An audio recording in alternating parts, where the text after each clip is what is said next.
Hey, it's your pal Mike Shea from Sly Flourish, here today with another episode of Sly Flourish's Lazy D&D Prep. Lazy D&D Prep is a weekly, I say it so fast, I can't even describe it. Lazy D&D Prep is a weekly show shot 10 a.m. Eastern Standard Times on Twitch, in which I go through steps from Return of the Lazy Dungeon Master while preparing for my Sunday D&D game. In this case, I am running Eberron, an Eberron homebrew campaign called the Second Mourning. This show, like all of the work of Sly Flourish, is brought to you by the patrons of Sly Flourish. If you want to become a patron, you can do so by going to patreon.com/SlyFlourish and becoming a patron. Patrons get exclusive access to a number of different material, including an exclusive adventure called Regnum Ratus, The Rats in the Cellar, access to adventure generators, which are like one-page scenario-driven sets of random tables to help you generate ideas for your adventures, and Sly Flourish's Uncovered Secrets, which are one-page guidelines to help make D&D easier. So you can get all of that by becoming a patron of Sly Flourish. So we are going to talk about our game. I'm starting to see the light at the end of the tunnel when it comes to my Eberron game. So and I have two groups that I'm running through it, and sometimes it's hard for me to keep one group separate from the other. And for a while, they had a big difference, which was one blew up the giant Eberron shard, one did not. One was flying by airship, one was going underneath Kyber. So there was a nice split between them. But now they're both ending up at the same place. And one trick is if you're running a campaign, hey, my mom is here. Hi, Mom. That if you are running a campaign for multiple groups, it really helps if it's the same campaign and the campaigns will run differently, but it's really cool when you have enough material to support both that you can capitalize on. So the example is when I ran Ghost of Saltmarsh, they were very different groups, but it really helped to be running the same adventures. And even though they went very different directions, I still knew the general big beats. So it all worked out. So the same is true even in my homebrew adventure. I know the big places that people are going, and I even now have a list. And we'll pull that list up. So let's jump to Notion. I didn't even load it yet. So we're going to go to the quick links. Go to my Eberron Notion notebook. I use Notion for my campaign building. Let's get rid of that little window there. And Notion is a very much like OneNote, like Microsoft OneNote, is a really nice application. There are two little bits of Notion things I want to talk about. Let's see, in the Twitch chat. Yay, thank you, Evil John, for triggering the Notion bot. So there's a couple of interesting things about Notion that are probably worth talking about that change. One was last week we saw what happens when Notion goes down, and it was going down in the middle of the show, and suddenly I couldn't get to any of the notes that I'd written up, and I was like clicking on things and nothing was coming back, and it freaked me out. And it came back a few minutes later. But it does show my one problem with Notion, which is it has no offline mode. However, after that show, I used the export when I was done, I exported my notes. And if you export to HTML and you export all of the subpages, it gives you a really nice local HTML version of all of your notes. And so I think like when I'm done with my notes for a session, I'm going to automatically download a copy. And that way I will have a local copy. Should anything go wrong, I can pull it up. And I can stick that on another shared drive so I have access to it. This is the first time it's ever gone down, but it's enough that it's like having a local version is better. Now, the problem is it's not doing like a local sync. So you do have to know to go and download the update or download a copy of your thing. And it takes a little while too. It doesn't happen instantaneously because it's packaging up all the pages. But I did it for this and it worked well. I could click on all the links and I could navigate through all the people and it worked really well. So that was one thing, but there's a new feature. Let's get started and I'll show you the cool new feature that I'm excited about. So in our notebook, we go over here and we duplicate the session planning template and we drag that to the top. And we go in here and we open it up and we say it's 20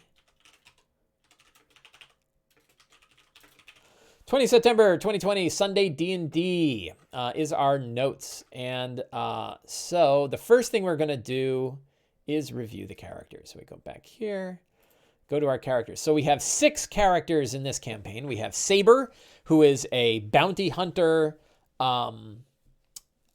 he is a bounty hunter, shifter, monk, way of the four winds. Very interested anytime anybody mentions the word monk or shifter. Very interested in what's going on. So he's kind of interested in monk stuff, but they're about to meet some monks, but peaceful pacifist monks, not monks from his monastery. But that is a hook that I need to hang on to, though, because I know he's interested in that. Zarentir Delander is a dragon-marked storm sorcerer of House Larandir, and he crashed his father's airship. Is his big thing. And now, but he's part of the group trying to make sure that the weapon of the morning doesn't break. Shift is not going to be, Juliet, the player, is moving, so she is not going to be in our game today. She is a Warforged. Shift is one of the first Warforged, has her brother in her head, kind of riding shotgun in her brain, named Crash, who was a former member of the Emerald Claw. Shane Husk, notable author and writer about sort of, historical fiction about the last war. And he also has a tie to not the Daliker, the other goblin tribes of the East, the goblin groups of the East. I forget who they are. Dargoon? I think he's tied to the Dargoon. Banner is played by Joe. Banner is a Warforged paladin of the Becoming God. And that's going to be we're going to have a lot of ties in with the Becoming God in this one. And then we have Arwen Chi Sizu. Chi is a artificer and a member of House Civis, and holds the key to getting to the final location that we're going to have in this, which is making in the Glass Plateau. The self-proclaimed Ernest Hemingway of the last war. Exactly. He is self-proclaimed Ernest Hemingway, because it's always fun, because whenever he rolls like a persuasion check, it's always how well people liked his books. So they'll say like, "Oh, I read your book. I didn't care for it." So like when he fails a check, or sometimes he'll go into a place. And my favorite is that scene from Romancing the Stone. It's the perfect example of like nailing a diplomacy check. Or a persuasion check when, you didn't. And they go to they're in the middle of, where is it? Colombia, right? And they're like this town full of these rough looking gangster drug dealer types. And they go to the door, and the guy like points a pistol at his head, and he's like, "Okay, let's, try writing your way out of this one, Jane Austen." And he's like, "Jane Austen, the novelist," and he opens up, "I've read your books," and it's such a wonderful scene. And then he opens up and invites him to their home. And "This is the one I read the books to you on Friday nights." So that to me, I pull that with Shane Husk all the time, where like they'll be in the middle of a fight and someone's like, "Oh wait, you're Shane Husk, the author? I read your book, but I can't tell the boss because he doesn't like us reading it." So it's always fun to talk on the fact that he's an author. So those are the characters I need to drink. Dry. So Joan Wilder, the author, Jane Austen. So those are the characters. So the strong start. Oh, this is tough, man. Sometimes strong starts are really tough, and I got to think about it. So they're in the current story is that they made their way into Arldusk. Arldusk? I think it's Arldusk. Let's go to our locations. I think Arldusk, and I always get it wrong. It's either Arul or Aurl. Arldusk is the name of the city. So Arldusk is a city in Thrain, the nation of Thrain. So it's got a heavy tie to the Church of the Silver Flame and the Paladins of the Silver Flame. And they made their way up from a keep. The last session, they made their way up from a keep that defended Thrain from the monsters of Mourning, of the Mournland. And so the last session had a great start because the last one had a great start because they fought a bunch of half Warforged crocodiles, including giant crocodiles, and they had special powers and stuff. And I used, by the way, here's a tip. There's a great tool called Owlbear Rodeo at owlbear.rodeo. And it is a really lightweight VTT, really lightweight virtual tabletop. And I'll just show you, like, you don't need a password. You don't need an account. It's remembering, it's remembering what I had. It's super fast. And all it does, it doesn't really like have a snap to grid, and it has Fog of War, but I didn't really use it. And it's just a really simple way to throw tokens on a map. And I made tokens very quickly using a token maker. And, it's a really, really nice, simple VTT. Very easy to use. So if you're looking for a lightweight VTT that's a little less cumbersome than or heavy than Roll20 or Fantasy Grounds, Owlbear Rodeo is one that I really dig. Time to refill the coffee. I got my little thermos. So they had a really good fight, and I'll tell you. But here's the tricky bit, right? I'm a Theater of the Mind guy. I like running battles in Theater of the Mind. I like using abstract maps, and I knew, I'm like, oh, if I use a tabletop like this, they're gonna love it, and they're gonna want it all the time. And immediately the player's like, oh, they just, wow, like, this is awesome. But I had a lot of them that are like, this is so much easier to, I already, one guy, like, within 8 seconds of loading is like, I already like this so much better than Roll20. And I was like, well, I'm not competing with Roll20 because it doesn't have any 5th edition stuff built in. You still need to do all your dice rolling somewhere else and everything like that. But it's great for tokens on a map. And I think it does a really good job. But I don't plan on using it that often because, I was like, oh, I'll use it for this one. But I don't plan on using it that often. So the story was they fought a bunch of guys. They had a nice talk with the, I forget the house that was protecting the, one of the noble houses is protecting it. So they got to meet them. Then they got into a cart and they came on into Arldusk, and they met with with Constantine. The search is a little slow today. Constantine D. Kenneth, who is she is a House Kenneth, and she's actually of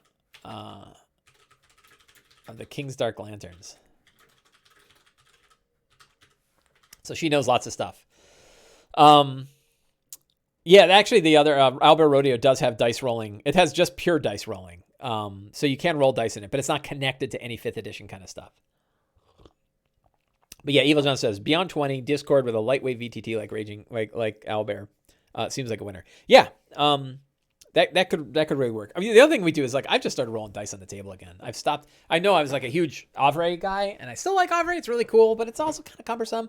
And I've seen a lot of players who will go through a lot of effort to get their equations right in the middle of the game instead of just rolling a freaking 20-sided die that's sitting on their table. So I really, I'm hoping that there is a better direct connection between your Beyond 20 character, your Roll20, your D&D Beyond character, and Avray. That doesn't require Beyond 20. It's sort of a middle thing that's kind of a pain in the ass. So, what else do we have? Yeah, anyway, so they met with Constantine. She revealed herself to be a member of the King's Dark Lanterns. She told them about what was going on, and she basically offered them a choice that they could go into the Palace of the Crimson Dawn, which is a Aurum stronghold, and meet with a guy, or they can make their way to the monastery. And they decided to head to the monastery, which I believe is Angwar. I think it's Angwar Keep. So we're going to go back in here and put another location. There are 2 keeps, and I always get them mixed up too. Angwar Keep. Let's check that. Angwar Keep is where the Warforged monks are. Yeah, so this is another keep. This is the northern keep near Arldusk. And there are secret tunnels. This is the thing I made up. There are secret tunnels that exist beneath Angwar Keep that can take the characters to Eston. And they're going to find that out. So the characters last week I kind of put them on the spot and said, next week, are you planning to go to the Palace of the Crimson Dawn, or are you going to head to Angwar Keep? And they said, doesn't sound like we need to go to Crimson Dawn or to Angwar Keep or to Palace of the Crimson Dawn. So let's go to Angwar Keep. And I said, no problem. So even though I ran Palace of the Crimson Dawn for my other group, they had a lot of fun there, but they certainly don't need to go there. So the problem is like a strong start. So I think we're going to have downtime. And, you know, so I probably do need to put some like options, character-driven downtime options. And I found this to be really useful, that, you know, that there are different,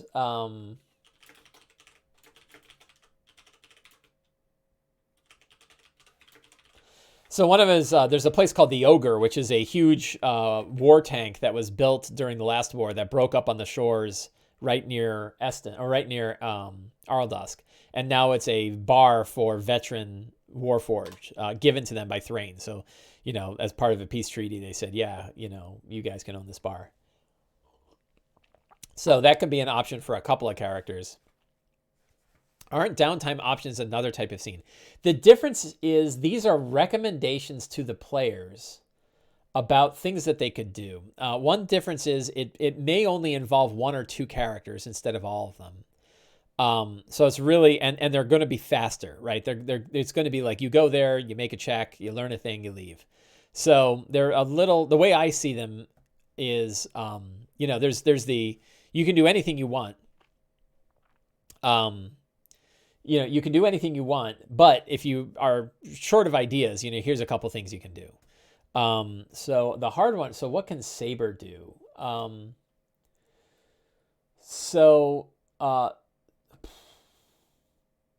would he want to do?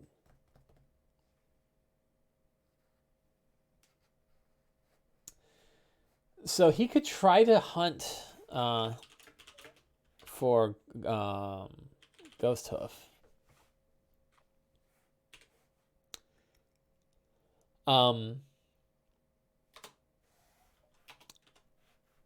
You know, he could try to hunt down, he's a bounty hunter, so hunting for Parnell Ghosthoof might be something he can do. And he could try to grab him up and interrogate him. That might be an option. Shane Huss could do a book signing.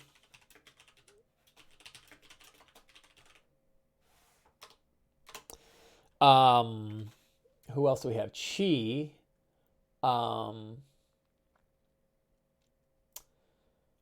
So Chi could visit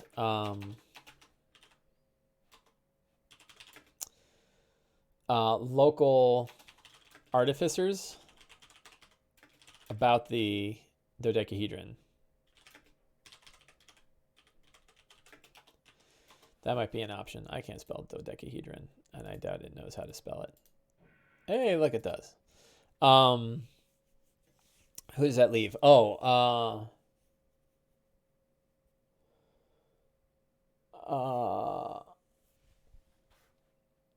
so it's possible that Zarentir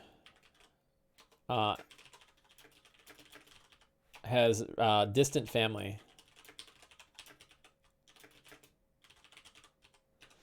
and could visit them. So those are some options. And then it's like, well, these are some options and there are many others. So we don't need to have a lot of downtime here. And they might just say, you know what, we're just going to go, right? We rested. We're not, we know that the next hook is, or, you know, we know where the next place to go is to go to,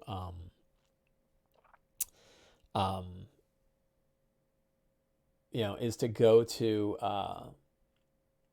Angwar Keep. So we're just going to go there. So the hard part, though, is a strong start, right? Like, so the party ended. They met with Constantine. Is there any groups? So one thing is, like, Constantine had been watching for them. Are there any other groups that had been watching for them? So it's possible that, if they won't go to the Aurum, maybe the Aurum comes to them, right? And they say, like, look, we've got spies too. The Argent. What's the deal with the Argent?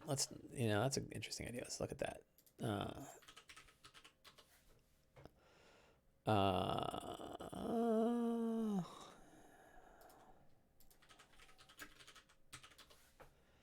Church of the Silver Flame. Is there Argent? Who is that?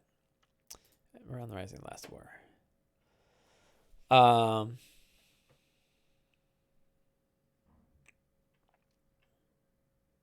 don't know.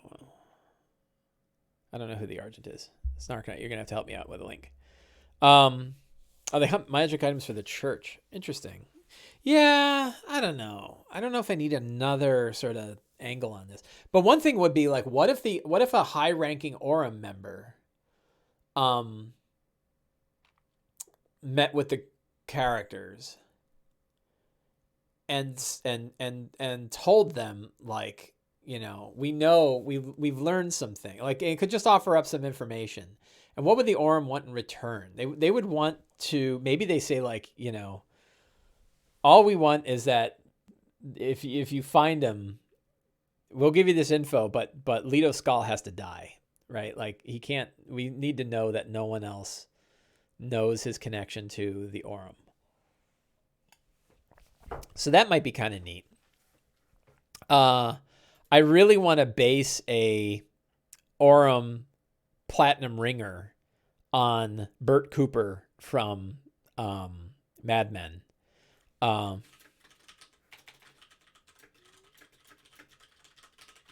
think that might be interesting. I need a name. Let's get a name.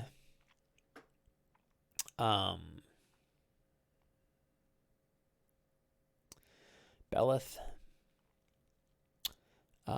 Francis.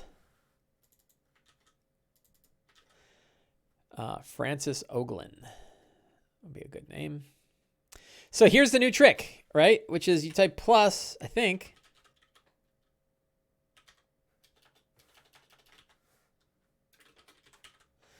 And you can create a new page. Right off the bat. And now I've got a Francis Oglin page. And I can immediately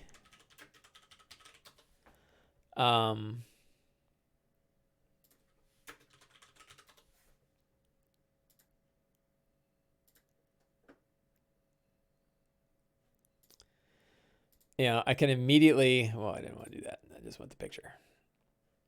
We'll take this guy. Copy image.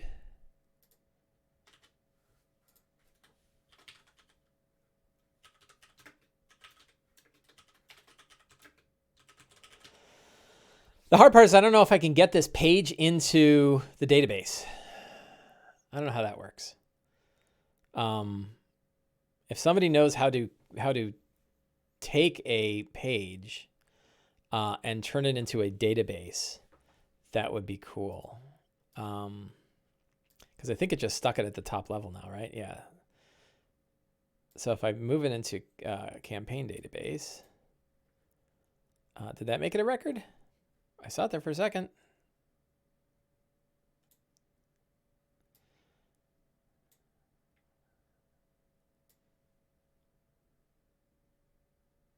Didn't I see it there?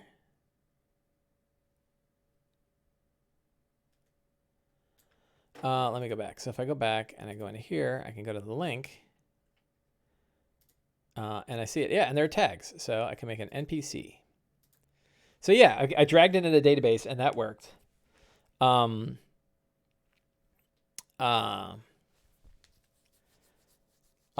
was kind of a fast way to make a subpage. I got distracted. But yeah, that's a new thing. If you type the plus key, you can create a page on the fly, inside the middle of a note. So if you're making an NPC, but you want an NPC card, it's a really quick way to make an NPC card. And now I can go up into the start and say Francis comes to the characters about Leto.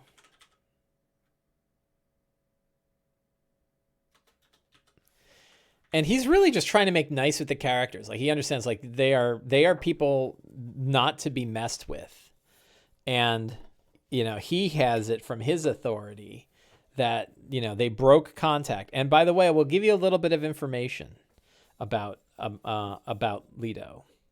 But in return, we want to know that, you know, your beef is with him and not with us. We've let him go. We don't have the weapon. We don't care. So I think that might be, that might work. Lokuzudis says, just want to stop by and say thanks for the 8 steps. I'm glad you like them. Thank you. Thank you very much. I'm glad it worked. So that is the strong start. I think that'll be a fun thing to do, right? Like there's a gentleman downstairs and he looks worried and he comes down and there's like, you know, does Francis make their shoes? He probably doesn't have his shoes on. He's obsessed with Sarlona culture and his really inappropriate paintings in his office. So, yeah, so I think that'll be fun. So we'll start with the Orem visit. We will go into downtime. Then we'll go to travel to what's it called? Angor Keep. I think I have that right. And then it's gonna be kind of boring. And I don't think I have the under tunnels. New page in Eberron. What are the undertunnels? The undertunnels are a bunch of secret tunnels that exist beneath. I should click it and add this, right? So, secret tunnel series of tunnels that lead from Angwar. I wonder if my thing gets slower the more of these I make. To Eston. Oh, Angwar Keep to Eston. That didn't work. It seems to get slow, and I hope it doesn't get considerably slower every time.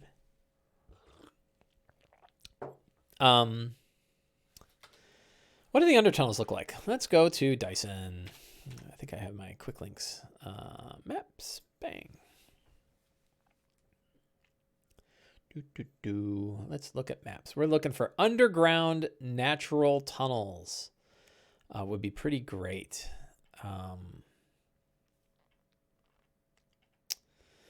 There's some, but they're pretty sparse. There's a great big dungeon. That's got spirals and stuff. I used that one already. That one's not bad, but look at that. Look at that monster, the Winter Tombs. I love that. I think he made a shower curtain out of that map. I thought that was pretty cool.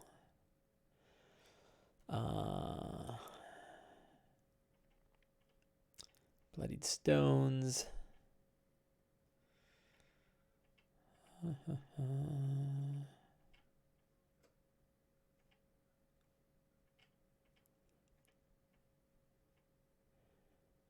There's some sewer connectors. That's not terrible. Looking for something a little bit more open. This is kind of interesting if we did like a hex crawl.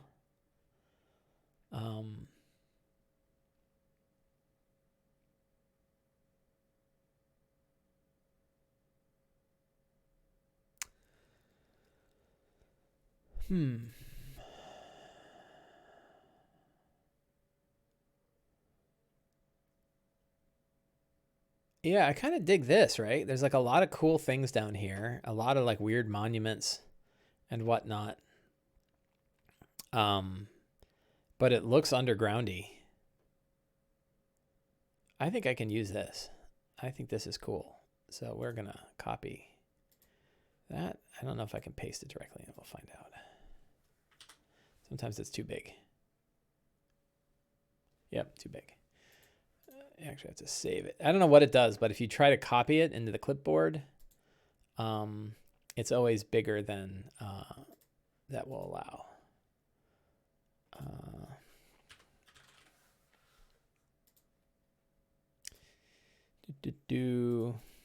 See, now it's only 2 meg. So we have them 5 of them. Yeah, I think if you subscribe, you get more. I want to subscribe just because I want to support them because I love this tool so much and I don't mind paying money for it. But mostly their subscription is for like an enterprise mode with a big team, and I don't, it's just me. So I have a map of the undertunnels. And I haven't filled it out yet, but so let's go back to our notes. Oh, and then I've got that problem where I think the undertunnels are, so if I grab that and I drag that to campaign database, it should now be in there, right? And I go down to here and I click undertunnels. It now is a database thing, and I can say it is a location. That works pretty well, right? If I go here and hit locations, will it be in there? Where does it stick it is one question. Like, there's no order to it. Yeah, right at the end. So it did. So that works. That's really cool, right? I can create a page inside of a note. I can fill it out with what I want. And then I go and I just drag it into the database and then tag it. And then it's now in the database. So that works really well. I do have a general notion. I have a notion thought about whether or not having a database is worthwhile. That couldn't I think the only reason why it's useful is that you can have one record in 2 places. So I can go to my notes here and I can go to villains, and in my villains, I have like lack. But if I go to my items, I also have lack. And if I go to my NPCs, I also have lack. So it seems like the only value for me to have this stuff in a database and not just have subpages is that you can have one record in multiple views, right? You can tag it with multiple tags. And I guess that's valuable enough to keep it going. The disadvantage is like on export, it doesn't work quite as well. But it seems to work well enough with export. So I don't think that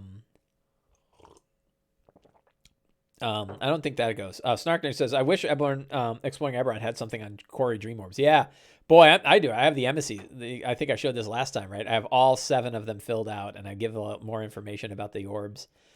Each one has a little story. I told some of this. So like War is a dreaming dark orb held by an ancient gold dragon and Argonesson, and they've been battling for wills for like centuries. I love that idea. That's like the most dangerous, worst of the emissaries, right? These guys are called the emissaries of the dreaming dark, these orbs. Sin is an emissary that is third of the Argonesson orbs, held by the elven archmage Suntar Kalasor, guest of the dragon's Argonesson for 1,400 years. The orb has had a long-standing symbiotic relationship with the elf. I think that's really fun. Thrine, Case, War, Lack, Vroon, Sin. Those are all of the. Is there one missing? There's one missing. Vroon, Sin, Thrine. Because those are the ones.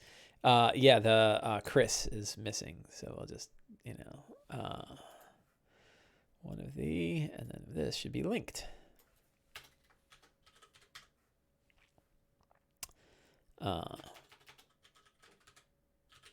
Dreaming Dark. Emissaries of the Dreaming Dark. One of the emissaries of the Dreaming Dark. So this is kind of a cool thing. I don't know if I think we talked about backlinking last time, but now every page has backlinks to whatever page you're linking to it.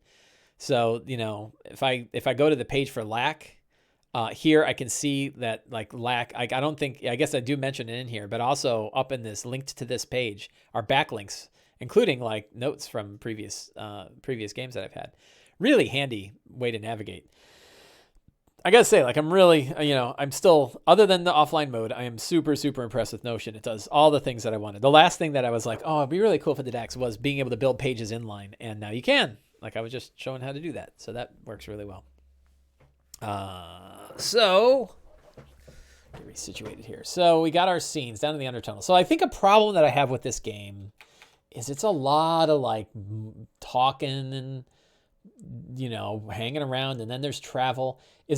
What could happen that would be interesting in their journey between Arl Dusk and Angwar Keep?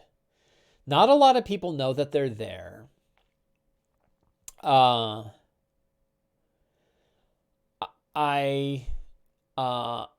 serial killer. I'll tell you, these guys would kick that dude's ass. Sephic is his name? Sephic? Spoiler. So, but I think it might be interesting to have,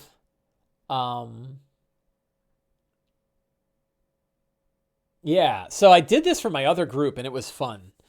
But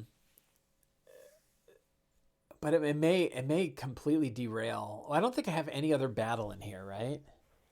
So it may derail it. But what if the agents of one of the orbs. Since I was just talking about orbs, it'd be kind of cool. So let's go to orbs, emissaries. So Vroon, which one is going to try to rescue? No, that one's lost in Old Sharn, so it's not that one. Sin, that's held by the Archmage. Thrine might be it. Yeah, so Thrine,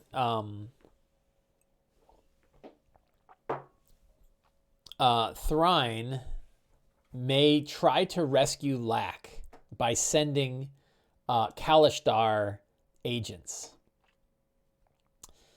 to recover it without realizing, like, the orbs don't talk to each other. They kind of know about each other, but they don't really, it's not really even clear. So I think, like, agents of Thrine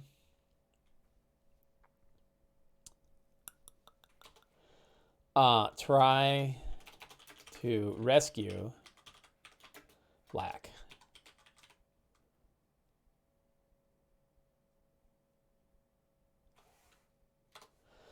And those agents would be, let's go to Kalishtar.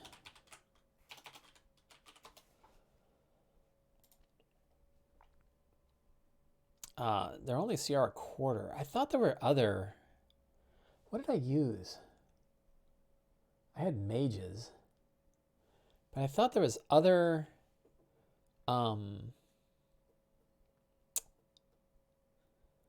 I thought there were other monsters that I used that were tougher Kalishtar guys. Let me go, this is one of a few times I'm going to go back to my previous notes. So go down to old session notes, old adventures.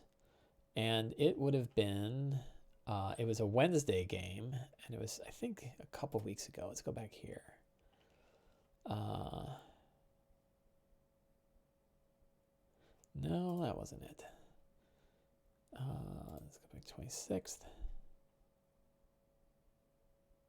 Dreamstorm. Yeah, so they got attacked by a Dreamstorm. Inspired. That's who it was. They got attacked by the Inspired. So we're going to grab these dudes. And we're going to go back here. So Inspired are like agents of...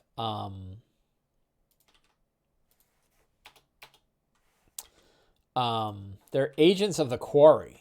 And I think that, like, some inspired agents come and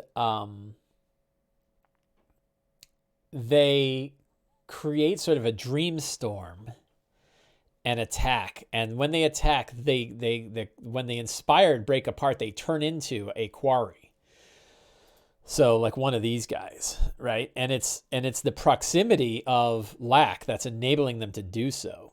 They have their quarry meat puppets, but then the actual quarry pop out. And they have to face like a couple of these dudes. And that would be really nasty. There's one Halashk, I think, who's really tough, right? They do lots of damage. These guys are really hard. I screwed up this fight before.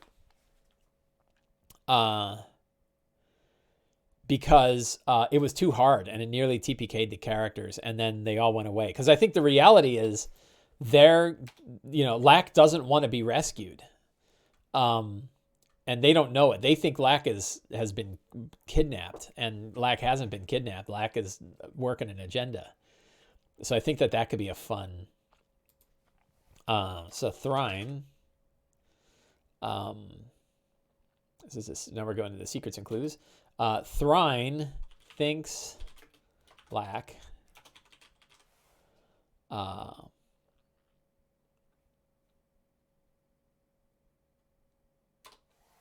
Thrine thinks Lack has been kidnapped. But in reality, Lack agenda is moving forward just fine. So that's a secret. So what are the secrets? So I guess important. So let's see. Do I have? Yeah, I got scenes. I got a nice battle I can throw in there if I feel like it'll be fun. I have locations, Ardusk, Angwar Keep, and now we have the under tunnels. It's not a great name. I've got some NPCs. I've got monsters. I think they're good on treasure. I don't know that. I got to look and see if there's any treasure. Maybe one of the Kalashtar has something. But let's go. Let's dig into the secrets and clues here for a minute. We got it looks like about 18 minutes left in the show. I think my timing is right. That's when I started recording. So secrets and clues. Thrine thinks Lack has been kidnapped, but in reality, Lack's agenda is moving forward just fine, and Lack doesn't want to be rescued. But that might come out during that fight. So what else? The Aurum kicked out Leto Skal.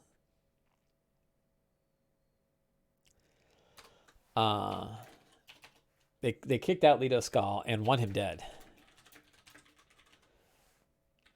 The Aurum had interest in the Weapon of Mourning, but no longer. It's too hot. Of course it's too hot. It nearly blew up an entire continent.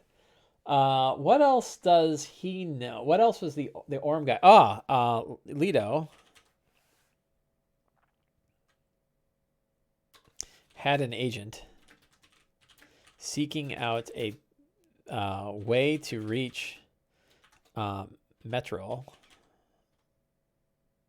Is it Metrol? Not Metrol. Making. Leto Skal had an agent seeking out a way to reach Making in the Glass Plateau named Imperai. Named Imperai de Falarn.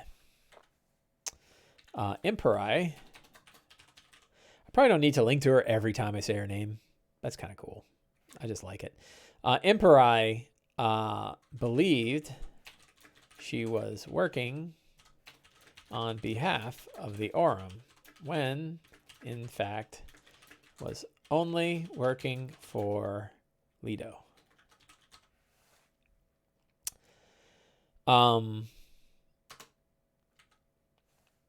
So that is an important secret. Leto, what else did they learn? Leto no longer believes Imperai will find the path to making.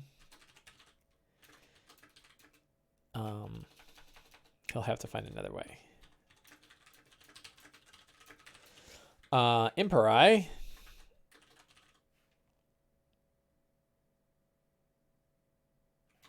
Imperi took an orb, not one of the dragon orbs, but took a Warforged, a House Kenneth artifact from the Orem vault in the palace.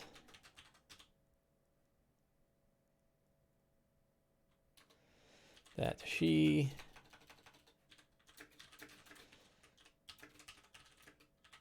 is a key to finding the way to making.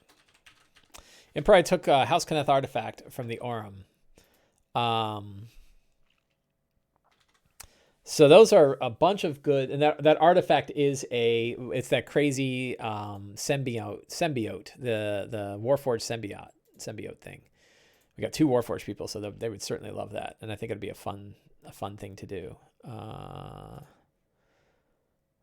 Where's sources? Source books. Eberron.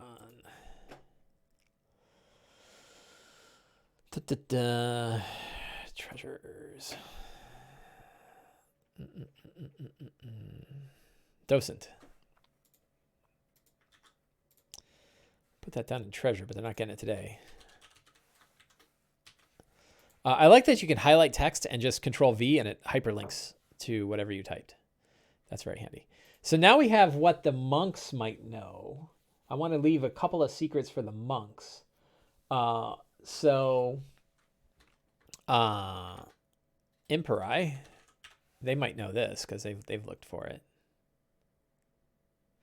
Had a Warforged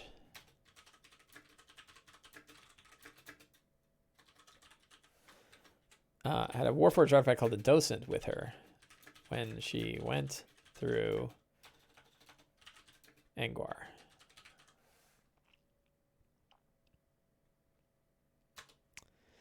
The monks of Angwar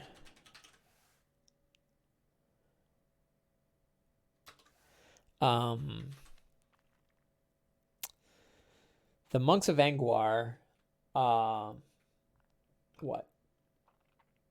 Are pacifists. But there are many other Warforged in Eston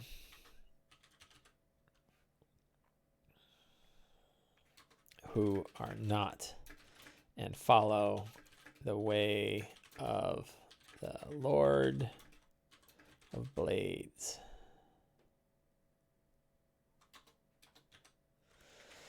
So we get some Lord of Blades in there. Eston.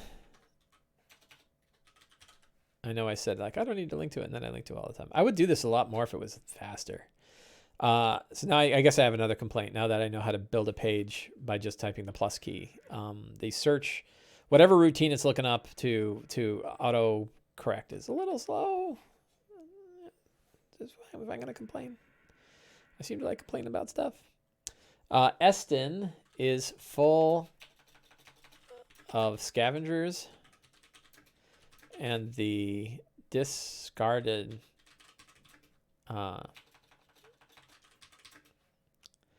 Warforged of the last war. It's a horrible and dangerous place.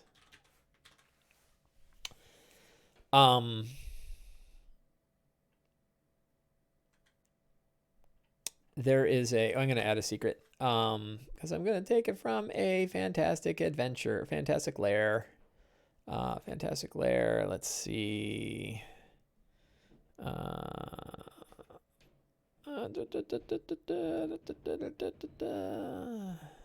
going to secretly playtest a fantastic lair in my adventure. Instead of being a frost giant werewolf, we are going to have a Warforged giant werewolf. And I should be able to test the adventure without any real concerns.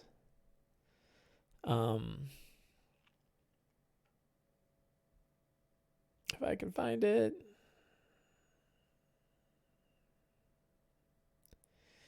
It's in my directory here somewhere. Where is it? I'm going to have to look it up. So there is a powerful warlord in Eston, Warforged warlord, who rules over half bestial Warforged hunters.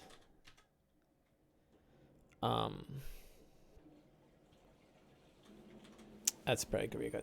So those are my secrets. I have a bunch of secrets. So a bunch of stuff they can learn from the Orem guy, a bunch of stuff that they can learn from the monks, and some stuff that they will learn from dealing with the agents of the orb. Scene-wise, how do I feel about the scenes? The scenes look good. I have an Orem visit, some downtime options. Agents of Thrine, try to rescue Lack, that's probably on the way. Dreamstorm. What's a Dreamstorm? Dreamstorm looks like a normal storm, only it's psychic, and it causes a rift to open up between Dalcor. And only the emissaries really have the power to create these Dreamstorms. They don't really happen elsewhere. And this one is a mistake. That another one of the orbs is trying to rescue Lack. And the orb does not want to be rescued. He's like, I've got everything good going here. So that feels good. I got plenty of secrets. I got some good locations. So now is the time when we ask, how do I feel about this game? Do I feel, well, I guess there's one more thing I can do, which is let's look at the characters and see how their magic items are doing. And do they have enough? Saber is good. I think he said he wants like a cloak or something. He just wants cloaks. I can always throw a cloak of protection in there. Let's look. Oh, so I don't have a character sheet for him, so I don't know what he has. He does not have a magic weapon. He doesn't have anything that's helping his AC. Well, bracers. I think braces of armor would help him. So maybe, yeah, we'll throw some braces of armor. He'll dig that. So we'll do that.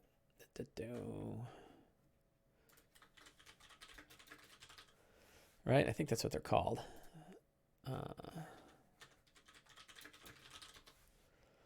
Bracers of defense.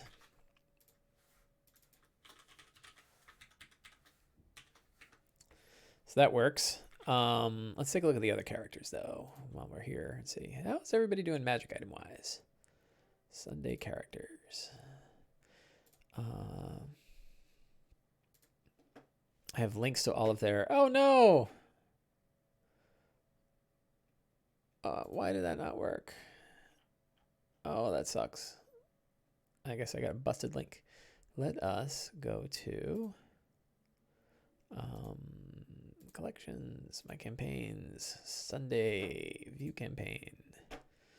And we click on Zarentir. What? I don't have access to complete that action. Did he change his character or something? Huh. How is that? Do I have everybody? So yeah, I wonder why. Huh, I can't see his character. I'll have to ask him about that. Why do I not have access to his character? Huh. Oh, look at the others. We got Chi. Take a look at equipment. Rope of climbing. Nothing else. Pretty decent AC. What kind of armor do they wear?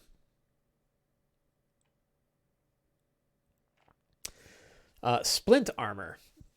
So heavier armor would not be so bad. I didn't realize that Chi could wear armor. Artificers can wear what kind of armor? What are they? What can they wear? I'm surprised that they don't buy bigger armor. Whoops. Oh, look at the other one. So Chi could use stuff.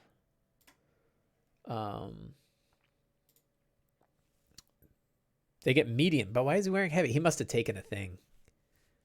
I wonder if he's got a feat or something that lets him wear heavy. I think so. Yeah. He is loaded with. He's got Lightbringer and Nightbringer. He's got 2 different magic weapons. I think both of them blind. He would love some. He's got Mithril Chain Shield. What the hell is that? Oh yeah, he's got +2. I triple wrapped a 200 gold piece Mithril Chain around my arm and integrated into my structure, forming a shield. So he's got a shield that's built into his arm. He'd love more armor, I'm sure. Who doesn't want more armor? Shane Husk. Shane knows how to glitz up his page. He's got lack. He has armor of necrotic resistance, cloak of protection. He's got plenty. He's good. He's carrying a bunch of stuff. In fact, he's got 3 attuned items, so he's solid. And shift. I don't remember. I think she is due for a. She has sending stone. She has no other dark shard amulet. What was that?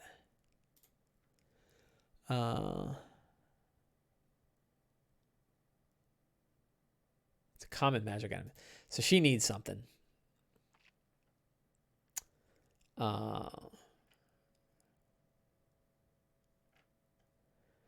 And, you know, I mean, an easy one there is the rod.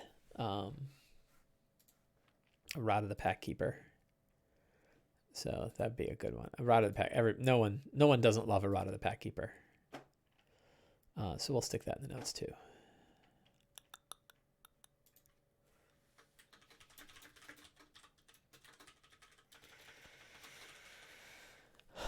I think a +1 is just fine. I don't think it needs to be a +2.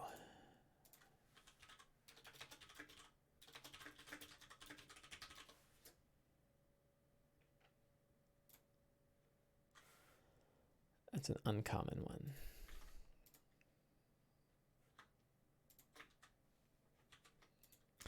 And there we go. So I think we are all set. The other little thing I can do is dump the people out of this list that aren't in this game. Oh, I forgot that. Yeah, Shift isn't going to be here today. I should not copy. I should just. No, I guess I can cut from this one because it's just today's. So I feel like I am all set. I've got my steps. I know where I'm going. I know where it's beginning. I think it's going to be fun. And I am ready to go. So I think that is where we will call the show today. I want to thank everybody for coming to hang out today. Always appreciate having folks on Twitch to hang out and to give me ideas and everything else. Always appreciate your help. And for those of you watching on YouTube or listening on the podcast, thank you very much. I hope you enjoyed the show. And we will be back next week to see how things have gone. So have a great day and get out there and play some D&D.